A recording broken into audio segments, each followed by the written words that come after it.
My favorite ritual that can be built off of, and you can expand it with some creative application, is just a DPAR ritual. Just sit down with a notebook, electronic or paper, force yourself to sit there for probably anywhere between 15 to 30 minutes. For me, it's a little scary because if I do it for 50 minutes, it's probably going to last an hour because once I get rolling, I enjoy it. You get a 4-square thing out with Discover, Plan, Act, Reflect. I like the circular approach as opposed to the linear, or just remember it's circular because where you start might not always be on Discover. I find that reflecting is a good place to start. Like, let's take a look. But sometimes for me, I need to go blank slate. I was thinking about a new project I'm working on, and I really need to not be contaminated by previous successes and failures. I got to do some empty space work first and just get creative and think about it from a whole new angle. Okay, so it kind of depends. But when you have the words Discover, Plan, Act, Reflect, and I'm telling you, this is fascinating to do with my clients. First of all, I'll sit there and I'll listen, get an update, how things are going. And then I do this really annoying thing. And I say, let's try something different this time. And they say, okay, let's do a DPAR. And they say, that is not different. They're like, this is what you do every time. Every stinking time I meet with you, you're all Discover, Plan, Act, Reflect. Discover, Plan, Act, Reflect. The cool thing is it wasn't even my idea. Some old man named Russell something Nilsson something came up with this. Okay, so let's just go with what the prophet said because it's really powerful. So in your ritual, pick any one of your stewardships, any piece of your life responsibility, write that in the top corner, and then just set a timer for 5 minutes, 10 minutes, and do some discover work. How could I make this better? What could I do to improve in this area? If I could participate in a miracle, what would that miracle be?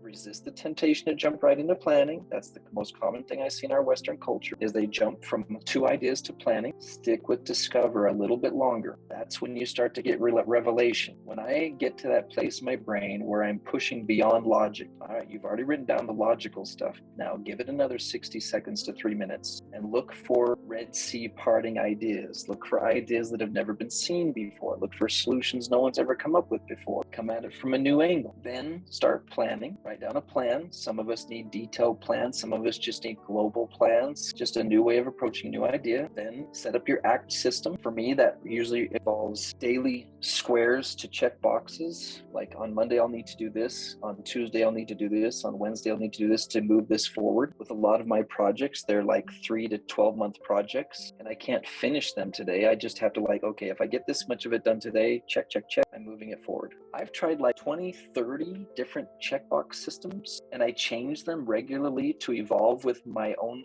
evolution. I've never found one that works for me permanently because sometimes technology changes. Right now, I'm using a tool called Notion, which allows me to share my checklist with team members, but that would never work in my family because my household is not that rigid. And so I've got checkbox systems here, checkbox systems there. A week later, I reflect on how it's going, and now I cheat. My reflection system always involves another person. 2 nights ago, I met with Beverly and with Pete, her husband, and we reflected and DPAR'd the work that's going with this class. We just talked about it, floated around. Beverly was there. She goes, that was a meeting? Like, we were goofing off half the time. I can't be serious for a whole hour. Ew, that's just gross. I don't even know how to be serious for an hour. But having a teammate to review stewardships with, and most of it's not what they're doing with it, it's what I'm doing with it. Here's what I need to do different, here's what I need to do different. And they go, well, here's what I should do different too. It's not an accountability session for them, it's an accountability session for me.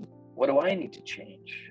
So here's an idea. Have a meeting with your husband once a week where you only talk about what you're going to change. All you do is sit down with him and say, I'd like to review with you the improvements I'm going to be working on for this week. And I'm going to let you know how I feel about how I did last week and what I'm going to work on this week. And of course, he'll be nervous the first 3 or 4 times, confused the 2 or 3 times after that, and then maybe he'll catch on. I don't want to be the only one who shows up to these meetings with nothing to share and never make any suggestions for him to change.